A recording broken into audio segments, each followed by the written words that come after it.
Welcome to Faith in 5, a weekly video devotional designed to discuss practical spiritual concepts in 5 minutes or less. I'm your host, Mark Vandella. We love rags to riches stories. We love seeing these famous people and hearing their backstory, like J.K. Rowling at one point was either homeless or near homeless. Steve Jobs had a ton of failures before he was ever the Steve Jobs we know. Abe Lincoln failed, and then became a phenomenal president. There's so many, the list goes on. Michael Jordan, Will Smith, Albert Einstein, Thomas Edison. These are all people who have quotes galore on how failure helped them succeed. The problem is, when they're famous people, often we kind of treat them as outliers. And then we struggle to make sure that kind of maps onto our lives. Because, oh, well, they could do it, but it doesn't work for me.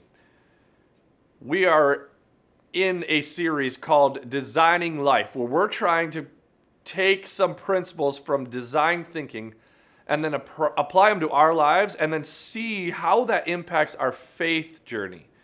And design thinking embraces failure. Because when we fail, we learn. And we can't be where we want to be without first failing, and first figuring out some of the things that don't work.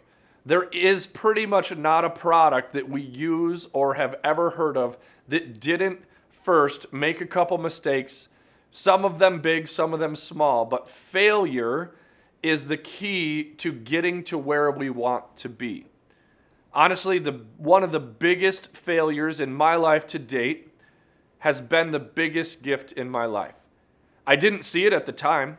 When I lost my job as full-time salary working at a church, it was one of the worst things that happened to me.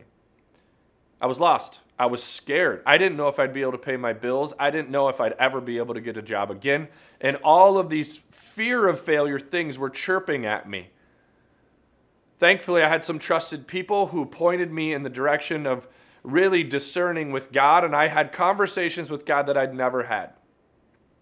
And it was in that spot that I learned finally, when I got beyond all these circumstantial things that I was so afraid of, I finally let go and I leaned more into my faith. And that's where God showed up in new ways.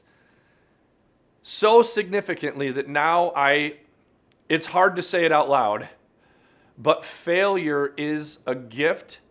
And I look forward to failure. And I know we get worried about that because we don't want to say that, and then, again, we wait for the other shoe to drop. But failure is the key that unlocks ideas, unlocks potential, unlocks future success. And if we can embrace that in our lives, our faith grows because we learn to lean on God. There's so many biblical characters that are built on failure.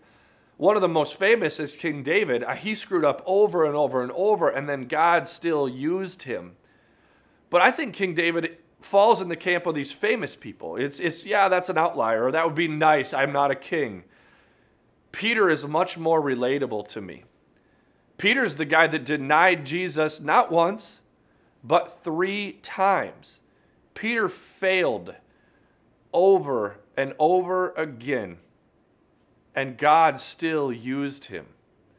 Peter is a lot like me, because often, maybe not daily, but pretty close, I do things that look like I'm denying Jesus.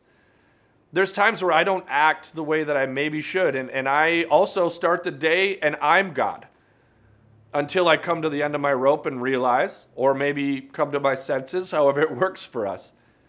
But Peter is more relatable to me because he failed. He failed God. He sold Jesus out.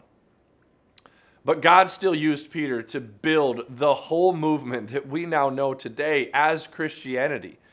In fact, in Acts 2, Peter is talking to a group of people. He's talking to what is essentially known now as the early church. And Peter refers back to his failure. And he says, "Fellow Israelites, listen carefully to these words. Jesus, a man thoroughly accredited by God." Like, we now know that Jesus was legit. He said there's miracles and wonders that people have seen, that people have experienced. There's signs everywhere. But he said the followers of Jesus, they betrayed him. Peter admitting this out loud is essentially raising a hand and saying, I was one of them. I betrayed Jesus. But he said, now, at that point in my life, I took the law into my own hands and I became God. And I betrayed Jesus. But he goes on to say, you know that God united in death. He brought out something special through Jesus in this failure. The failure in my life allowed me the opportunity to go serve, to become a big deal. What if I could convince you that the failures in your life are the key that unlocks? If you're in a spot where you're feeling like a failure and life is very difficult, instead of running from God, lean in.